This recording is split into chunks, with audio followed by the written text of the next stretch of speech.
chers élèves de la première année collégiale Parcours international pour ce cours des sciences de la vie de la Terre, l'exploration du milieu naturel ou الاستكشاف الوسط الطبيعي. Donc c'est la vidéo numéro 5, on va exploiter les résultats, bien entendu les résultats de la sortie.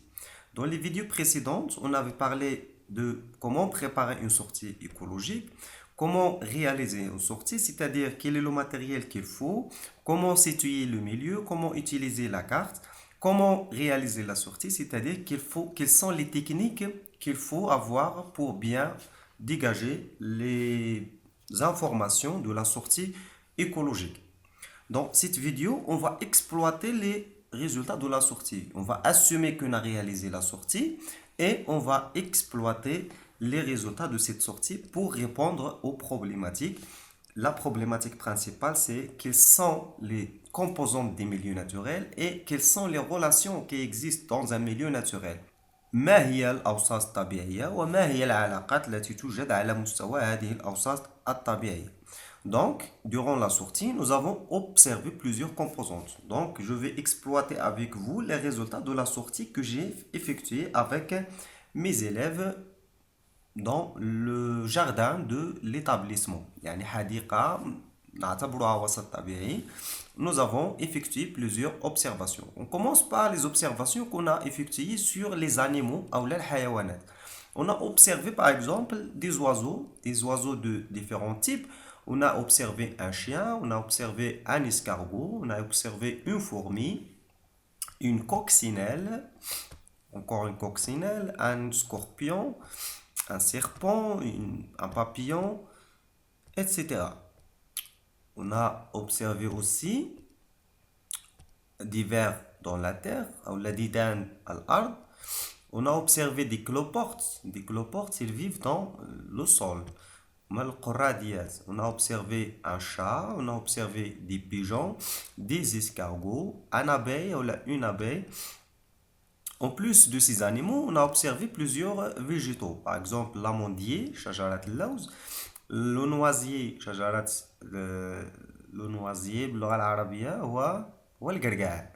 الاسم ديالو باللغة العربية هو الجوز, شجرة الجوز. On a observé le pommier ou la شجرة التفاح, l'olivier ou la شجرة الزيتون, le palmier dattier ou la شجرة النخل ou la النخل المثمر, et le figuier. On a observé aussi de l'herbe, أعشاب. On a observé aussi l'eucalyptus, يعني شجرة توجد غالبا في الغابات ومناطق الغابوية. On a observé des herbes, en plus de l'herbe qu'on connaît, on a observé le romarin ou la liazée. Très bien. En plus de ces animaux et de ces végétaux, on a observé des roches.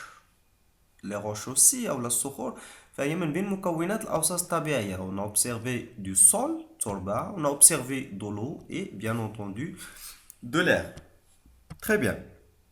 Maintenant, on va dégager les caractéristiques des composants des milieux naturels. On va commencer par les animaux. ما هي خاصيات الحيوانات? Les animaux du milieu sont caractérisés par une grande diversité. La première caractéristique des animaux, ou la caractéristique des الحيوانات, هي التنوع. والتنوع يتمثل في la diversité selon le type. Par exemple, Par exemple, on voit des oiseaux, des reptiles, des mammifères, des insectes, etc.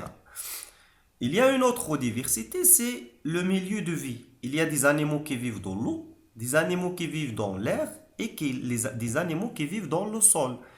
Il y a une autre diversité, c'est la diversité selon le mode de vie. أو لا طريقة أو لا نمط العيش. Des animaux qui nagent, تسبح, يعني تعيش في الماء. Des animaux qui volent ou en volant, يعني تطير, et des animaux qui marchent comme nous. Très bien. Maintenant pour les végétaux ou les nabatat, ما هي خاصيات النباتات, quelles sont les caractéristiques des végétaux? Les végétaux aussi, ils sont caractérisés par une grande diversité. Cette diversité, par exemple, on voit des arbres différents selon la saison de récolte. Par exemple, l'amandier, on le récolte en juillet. شجرة اللوز نقطفها في يوليوز. Le pommier en fin septembre, l'olivier en fin novembre, On a observé en plus des arbres, des arbustes ou la شجيرات. La شجيرات هي أقل من الأشجار. الاختلاف ما بين الأشجار والشجيرات هو الطول. On a observé des herbes comme le romarin, كليل الجبل أو باللغة الدارجة المغربية اليازي. Très bien. Maintenant, on passe aux relations. Quelles sont les relations qui existent dans un milieu naturel? Parmi les relations qu'on a observées, des relations entre les êtres vivants, c'est-à-dire un être vivant et un autre être vivant. Par exemple, on a vu un insecte qui est mangé par un oiseau. C'est une relation alimentaire. حشرة أكلت من طرف طائر وهنا علاقة اللي هي غذائية. Être vivant et être minéral. علاقة ما بين كائن حي ومكون فيزيائي أو لا مكون غير حي بين قوسين. مثلا on a vu un chat qui boit de l'eau. هر ولا قط يشرب الماء. On a vu un ver de terre qui vit dans le sol. دودة الأرض التي تعيش في التربة. إذا هنا علاقة ديال وسط العيش. On a vu un poisson qui vit dans l'eau. إذا c'est toujours le milieu de vie. السمكة تتخذ من الماء وسطا للعيش. Et tous les animaux ils respirent l'air. Tous les animaux ils respirent l'air. يعني جميع الحيوانات فهي تتنفس الهواء. إذا هنا علاقات des relations entre des animaux et un être non vivant ou un élément minéral qui est l'air. Très bien. Maintenant, comme bilan qui va répondre aux questions qu'on avait posées la première séance. Un milieu naturel est un paysage bien identifié, caractérisé par la biodiversité. Ça veut dire quoi? La biodiversité.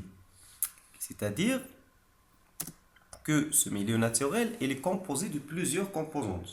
La première, c'est une composante vivante, ou la kainat hayya, comme les animaux et les végétaux. Il y a une deuxième composante, c'est la composante non vivante, ou la minérale. كونات فيزيائية أو la kainat غير حية. Par exemple, les roches, le sol, l'eau et l'air. الصخور, التربة, الهواء والماء. إذن أمام هذا le bilan, face à ce bilan, on va se poser la question: est-ce qu'il existe d'autres êtres vivants, en plus des animaux et des végétaux observés lors de la sortie? Est-ce que le milieu naturel est seulement composé d'animaux et de végétaux ou bien il y en a d'autres? هل هناك كائنات حية أخرى من غير هذه الكائنات التي قمنا بملاحظتها بالعين المجردة؟ والكائنات اللي غادي نقلبوا عليها dans le sol, في التربة, et dans l'eau. Très bien, cette vidéo arrive à sa fin. Je vous invite à aimer la vidéo et à laisser vos commentaires. Je vous donne rendez-vous la vidéo suivante. On va traiter des exercices ou la تمارين ديال الوسط الطبيعي. غادي تلقاو le lien ديال la vidéo في la description. Merci et au revoir.